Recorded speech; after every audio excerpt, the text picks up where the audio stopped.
메리 크리스마스. 큰 기쁨의 좋은 소식이 오늘 또 우리에게 넘쳐나는 날이 되기를 주님의 이름으로 축원합니다. 성탄절은 우리에게 또 만민에게 가장 큰 기쁨의 좋은 소식이 되는 날입니다. 그래서 인류 역사에 가장 기쁜 날이 언제냐? 성탄절이 되는 것입니다. 그 성탄절의 주인공이 예수님인데 영국의 20세기의 가장 석학인 토인비는 이렇게 말했습니다. 예수 그리스도를 모르고 역사를 제대로 연구할 수 없다라고 얘기를 했습니다. 20세기의 최고의 석학입니다. 인류 역사에 가장 석학이라고 할 수 있는 분이 역사를 연구하는데 예수 그리스도를 모르고는 역사를 연구할 수 없다라고 얘기를 했습니다. 오늘 더 많은 문화와 과학이 발달됐습니다.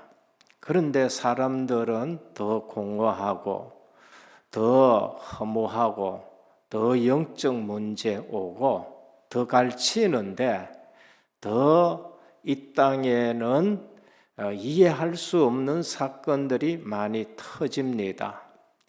바로 아무리 과학이 발달해도 그리스도를 모르고는 우리에게는 행복이 없다는 것을 말씀합니다. 오늘은 좀 짧게 말씀드리려고 다짐하고 올라왔습니다. 첫 번째입니다.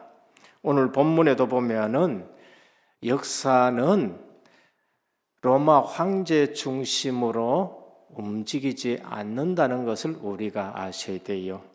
여기 보면 가이사 아구스토가 영을 내려 천하로 다 호적하라 하였으니 황제 명령 한마디에 모든 사람들이 호적을 해야 되는 그러한 시대입니다. 이거는 로마뿐만이 아니고 그 전에 헬라도 마찬가지였을 것이고 그 전에 메데파사도 마찬가지였을 것이고 그 전에 또 바벨론 시대도 마찬가지입니다. 황제, 왕의 말 한마디면은 전 백성이 움직이게 됩니다. 그런데 사람들 눈에는 그렇게 보였습니다. 그러나 자세히 살펴보면은 그 한마디 말을 했지만은 하나님의 언약이 그 말에 의해서 성취되고 있다는 것을 볼 수 있습니다. 로마 황제가 그 말을 했는데 그것은 하나님의 섭리 속에서 언약이 성취되는 그런 일에 그냥 황제가 쓰였는 것입니다. 그 사람이 그리스도를 알고 모르고가 문제지 그것이 실제적으로는 예수 그리스도가 베들레헴에 태어나는 일에 쓰임 받았다는 것밖에 안 됩니다. 그는 모르고 한마디 했지만은 다윗의 동네에 너희를 위하여 구주가 나시겠다라는 구약의 예언이 이루어지는 날입니다. 그래서 그 황제의 말에 의해서 요셉과 또 마리아는 나사렛에서 어디로 가느냐? 원고향인 베들레헴으로 가게 되는 겁니다. 그래서 역사는 누구의 손에 의해서 움직여지느냐? 하나님의 손에 의해서 움직여지고 이방인이 왕을 잡고 있다 할지라도 하나님의 백성은 무엇을 봐야 되느냐? 언약 가지고 보셔야 되는 거예요. 그래야 우리가 제대로 하나님의 섭리를 볼 수 있는 것입니다. 그래서 세계사를 볼 때에 역사를 볼 때에 구속사 중심으로 보지 아니하면은 우리는 바벨론의 종이 되는 것이고 그다음에 메데파사의 종이 되는 것이고 헬라의 종이 되는 것이고 그러면서 로마의 속국이 되는 거예요.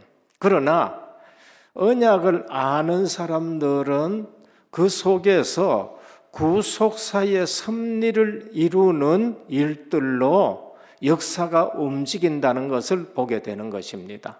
그래서 오늘 또 예수 그리스도는 역사적인 사실이다고 아우구스트를 동원하고 구레네 수리아 총독을 동원하는 것을 볼 수 있습니다. 그래서 가장 제대로 배우는 사람들은 어떻게 하느냐? 예수 그리스도를 알지 못하고는 역사를 알 수 없다는 것을 말하고 있습니다. 그래서 오늘 또 이 땅에 일어나는 모든 일들을 구속사 중심으로 꿰뚫고 봐야 되는 거예요. 그래야 그 시대에 하나님의 섭리가 무엇이고 하나님의 뜻이 뭔지를 아는 겁니다. 그렇지 않으면은 왜 나사렛에서 또 베들레헴으로 가야 되느냐? 이제 이래 되는 거예요. 그러나 이 사실을 아는 요셉과 마리아는 가서 베들레헴에서 이사야에서 말씀하신 성취가 되는 걸 볼 수 있습니다. 오늘 또 왜 우리는 또 교회를 세워야 되고 왜 전도를 해야 되고 이 시대에 왜 다민족 복음화를 해야 되느냐? 이따가 말씀드리겠습니다. 그래서 오늘 우리는 성탄절을 맞이해서 다시 한번 언약신앙 갖기를 주님의 이름으로 축원합니다. 둘째는 성탄을 맞은 복된 사람들입니다. 첫 성탄을 맞은 복된 사람들이요. 그 첫째가 누군가? 목자들입니다. 누가복음 2장 8절에 14절에 보면은 양치는 목자들이 천사를 통해 소식을 들었습니다. 왜 예루살렘에 있는 제사장이나 사두개인들이나 서기관들이나 정통 바리새인들에게 임하지 아니하고 그 목자들에게 임했었느냐라는 것을 우리는 다시 한번 생각해 봐야 됩니다. 목동은 가장 평범한 사람이에요. 가장 일상적이고 어쩌면은 세상에서 볼 때는 가장 낮은 사람입니다. 야곱과 그 아들들이 애굽에 갔었을 때에 요셉이 뭐라고 했느냐? 애굽에서는 가축을 기르는 사람을 가장 천하게 여깁니다 라고 요셉이 먼저 말을 합니다. 세상에서는 가장 천하고 낮은 사람이에요. 그들에게 천사가 나타나서 그리스도 오신 것을 예언해 주고 베들레헴 말구유에 있다고 알려줬었습니다. 무슨 얘기입니까? 그리스도는 가장 낮은 사람이라도 외면하지 않는다는 것을 우리에게 말씀하고 있습니다. 그런데 왜 목동이냐는 거예요. 왜 목동이냐는 겁니다. 조상들의 신앙이 담겨져 있어요. 레갑 족속이라는 족속이 있습니다. 예레미야 35장에 보면은 겐 족속이에요. 겐 족속은 모세의 장인이 속한 이방 미디안 족속입니다. 그런데 장인이 아무리 봐도 여호와 하나님이 참 신인 것을 알고 모세를 돕기 시작합니다. 그러면서 출애굽했었을 때에 미디안의 겐 족속이 이스라엘 백성 속으로 들어오게 되고 그 중에 레갑 족속 중에 여호나답이라는 사람이 여호와의 신이 가장 참신인 것을 알고 그 후손들에게 얘기를 합니다. 너희들은 가나안 땅에 들어가면은 절대 농사 짓지 말고 목축업을 해라. 왜 그러냐? 그 이유는 가나안은 농경사회예요. 아브라함과 이삭과 야곱, 요셉은 목축업 유목민입니다. 겐 족속도 레갑 족속도 조상 여호나답도 전부 다가 목축업을 유목민이에요. 근데 가나안 땅에 들어가면 농경사회의 신은 누구냐? 바알이에요. 바알은 농경의 신인 겁니다. 아세라도 농경의 신이에요. 그래서 이스라엘 백성이 잘못된 신앙을 가지고는 목축업의 신이라고 여호와를 생각하는 이스라엘 백성들이 가나안 땅에 들어가니까 농경을 하게 되는데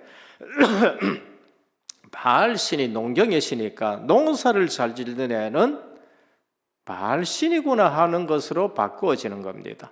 그래서 사사기 시대에 보면은요, 농경을 하면서 자꾸 그렇게 되는 거예요.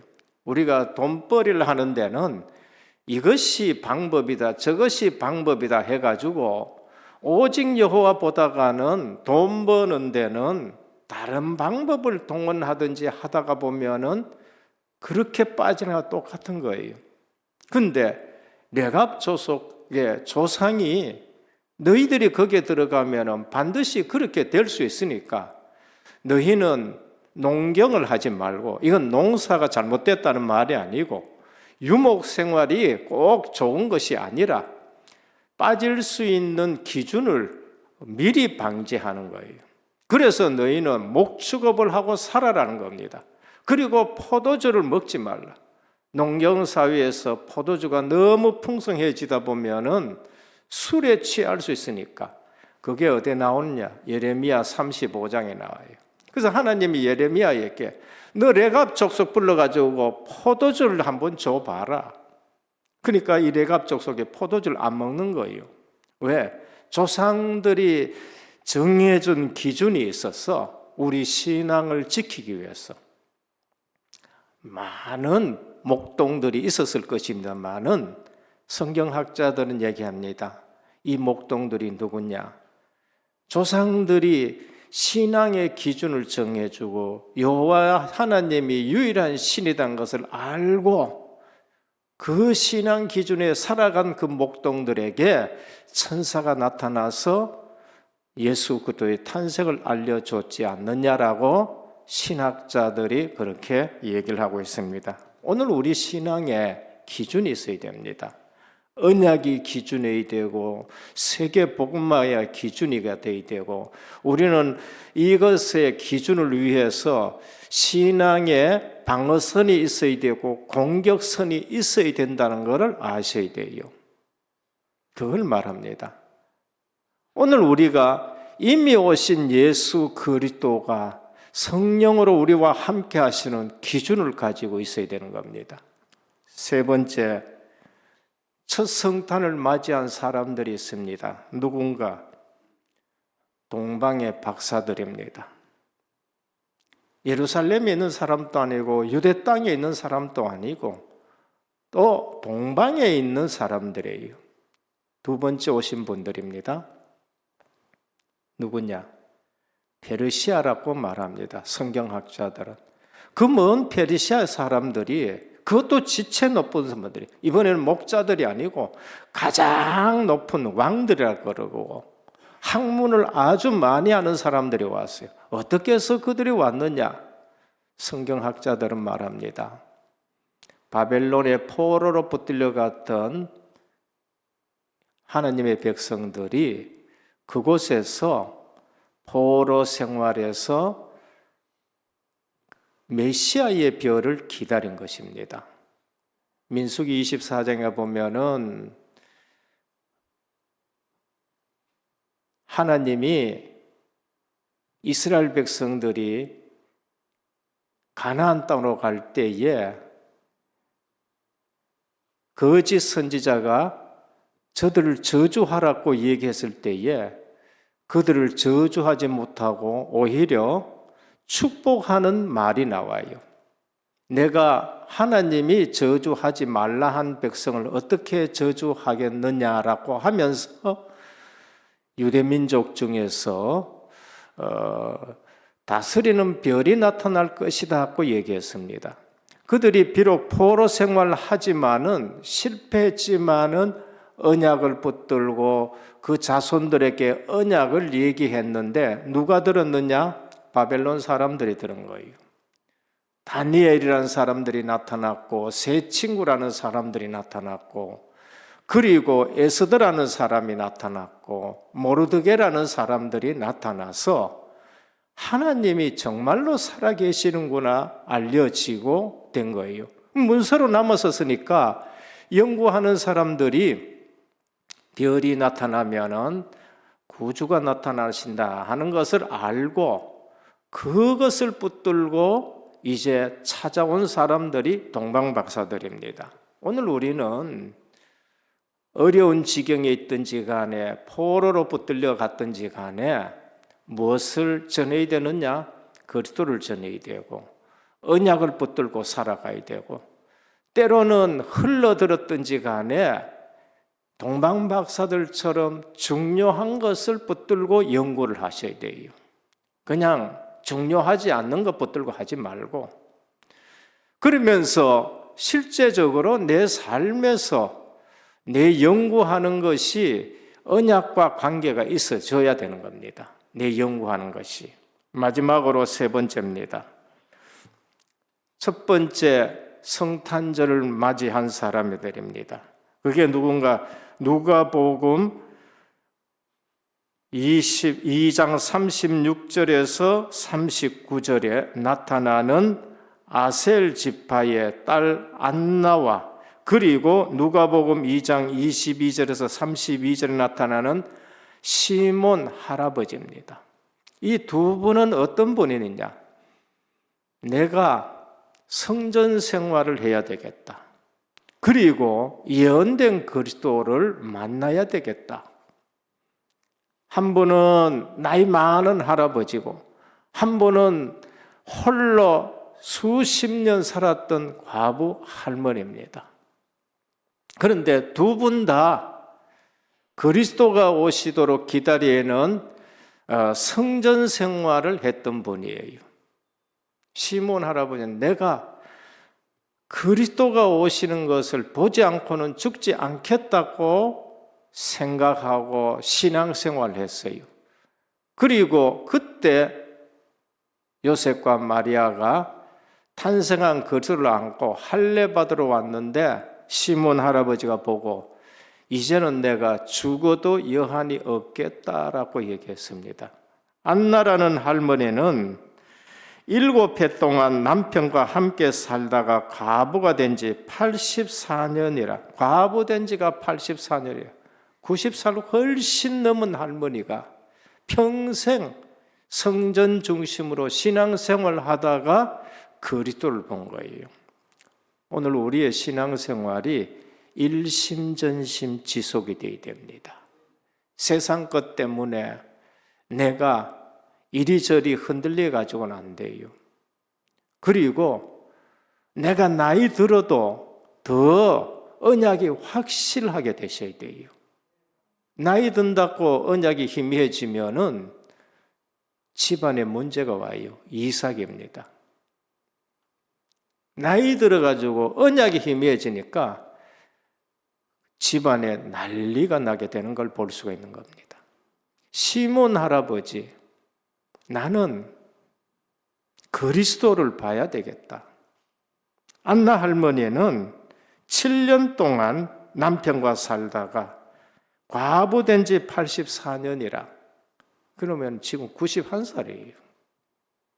그런데 그리스도를 보게 되는 것입니다. 그런데 성탄을 놓친 분들이 있어요.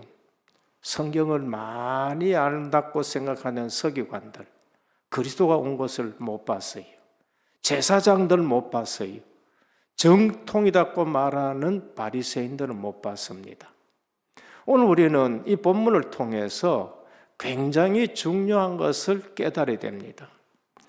그래서 자기 백성이 영접지 아니했다고 말씀하는 것입니다.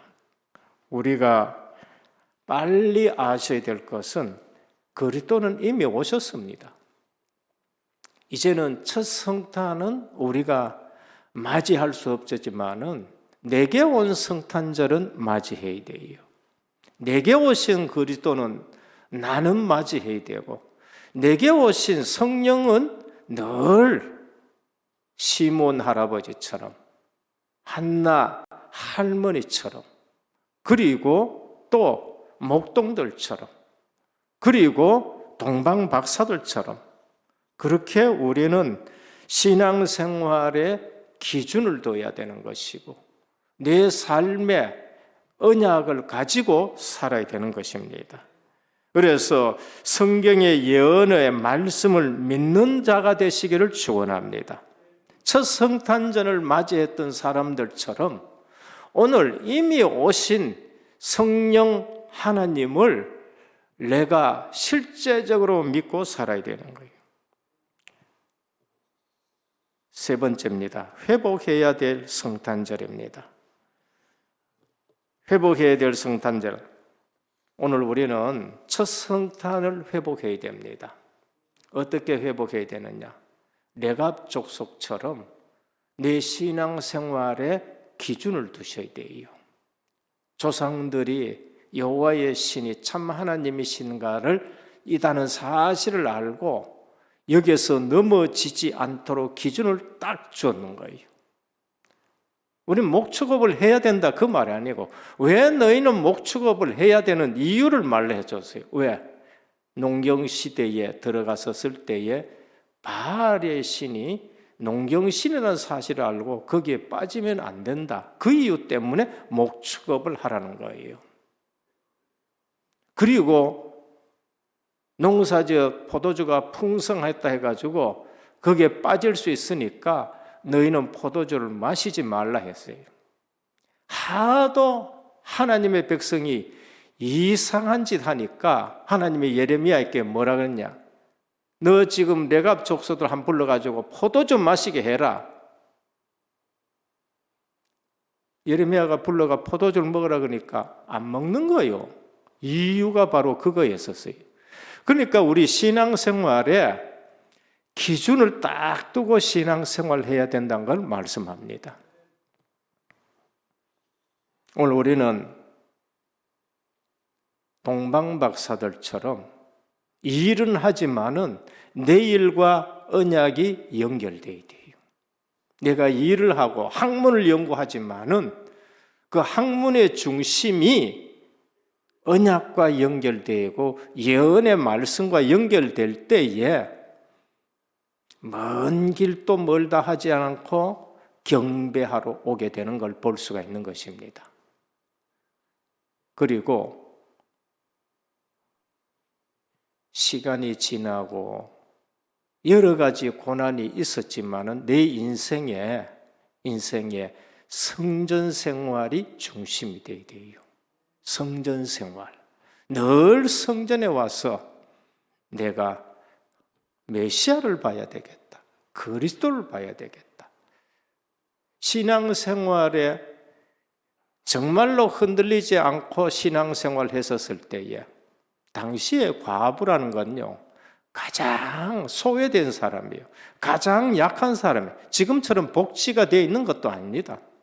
그런데 신앙을 지켜가면서 생활했던 안나 할머니에게 그리스도가 보여진 것입니다. 결론으로 잃어버린 성탄 문화를 회복하시길 바랍니다. 첫 성탄을 우리는 회복해야 되고요. 두 번째 성탄, 내가 만난 그리스도, 그 첫 감격을 우리는 늘 가지고 있어야 됩니다. 세 번째 성탄은 어디에 있느냐? 전도 현장에 있습니다. 그게 마태복음 25장 31절에서 46절입니다. 내가 목마를 때에 너희는 주지 않았다. 마시게 하지 않았다. 언제 그랬습니까? 이 아이들에게 안 한 것이 내게 안 한 것이다. 또 내가 목마를 때 너희가 마시게 했고 내가 목마를 때 너희가 내가 추울 때 너희가 입혔다. 우린 그런 일이 없는데요. 이 소자 하나님께 해준 것이 내게 한 것이다. 세 번째 성탄절입니다.